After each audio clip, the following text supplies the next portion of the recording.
Hi, I'm Mel Pickup, Chief Executive of Bradford Teaching Hospitals. Welcome back to my weekly roundup of news. This week, we're really getting into the festive spirit of kindness and caring, and that's why I've just taken delivery of these 2 donation boxes for 2 very special causes. More of that in a moment. This week has also been a week when we've added some sparkle to our hospitals. But first, an important update on our vaccine trials. Thank you to each and every one of you who have signed up to participate. As a result, we're on course to be the second highest recruiting vaccine trial centre out of the 26 sites in the UK, with over 720 volunteers. We've also doubled the number of BAME participants in the trial, and that's fantastic.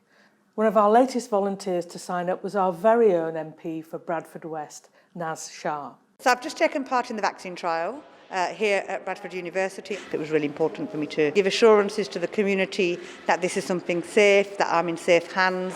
The truth is this disease impacts disproportionately on people from black and minority ethnic backgrounds, so I felt it was really important for me to come here and be part of that volunteer cohort. The experience was absolutely fine. It's just an injection, isn't it, having some bloods, but everybody was really, really lovely, and they explained everything in thorough detail. Can I just say thank you to Bradford Teaching Hospitals Trust and all the work the nation, others are doing in getting ahead of this and getting the vaccine and being a part of these trials, because it is so important. Thanks so much, Naz. It's really great to have your support.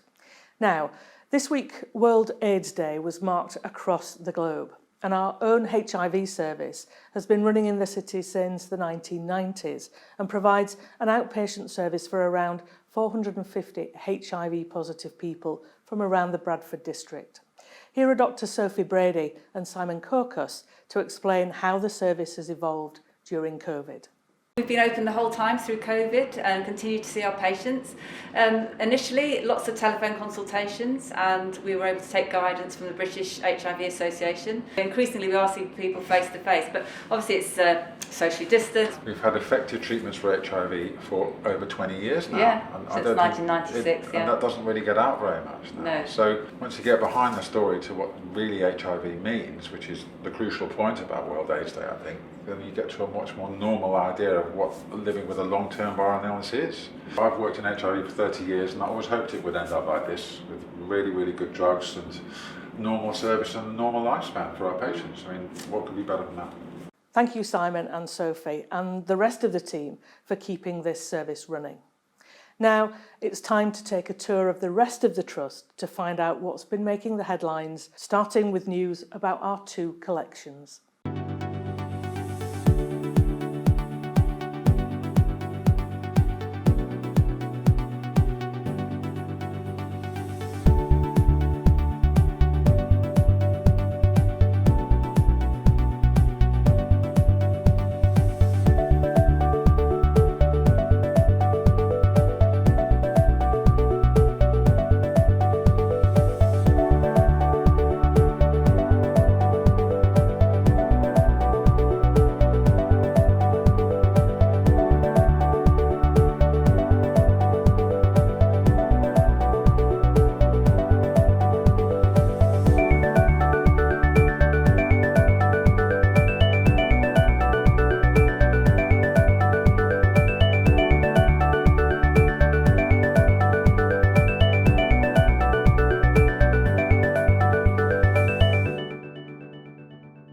As you can see, it's been another eventful week. Now, I mentioned that we've been adding more than just a sprinkle of twinkle around our hospitals this week. I have to admit, I just love this time of year. Here's Hayley Collis, Head of Fundraising for Bradford Hospitals, to tell us how the Trust is spreading the Christmas spirit. So today is the big light switch on here at Bradford Teaching Hospitals of the thank you to the NHS for all the work that they're doing in a rainbow of lights here at Bradford Royal Infirmary and at St Luke's Hospital. We've gathered here today to pray a blessing on the crib, and we're here to just remind people what the true meaning of Christmas, which is here depicted in the crib and Jesus right at the centre. We hope for those people who have a faith that might ignite hope for them in these dark days and bring hope for the future. And we've also got our snowflake appeal and the snowflakes to be turned on too. For us to be able to put these fantastic snowflakes up on the front of the building is absolutely wonderful, and we hope that all our patients and all our supporters and all our staff will think it's as wonderful as we do. Thanks both. The snowflakes are a wonderful addition, and a massive thank you to all our very big-hearted sponsors. Well, that's just about it for another week, but just before I go, I want to tell you about a special moment that we have organised. Every Thursday throughout the first wave of the pandemic, you clapped for us, and this gesture touched our hearts and lifted our spirits.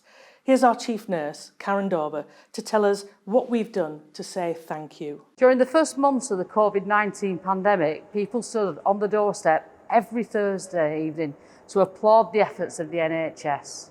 Every week you did that. Our staff want to return that token of appreciation, so we decided to stage a clap for our community as a way of saying thank you to you for abiding by government and local restrictions in order to protect the NHS. And this says to all you people of Bradford and beyond that we will always be grateful for your support and the courage that you've shown at this time of uncertainty and fear. Please continue with your brilliant efforts of hands, face and space, and please keep abiding by the restrictions. Only by working together can we beat this virus. Thank you, Karen, and thank you to all our staff who took part. So that's it for this week. We are inching closer to the time when we could administer the first COVID vaccines, and that's fantastic. But as Karen said, we must remain vigilant. Stay safe, and I will see you next week. Thank you.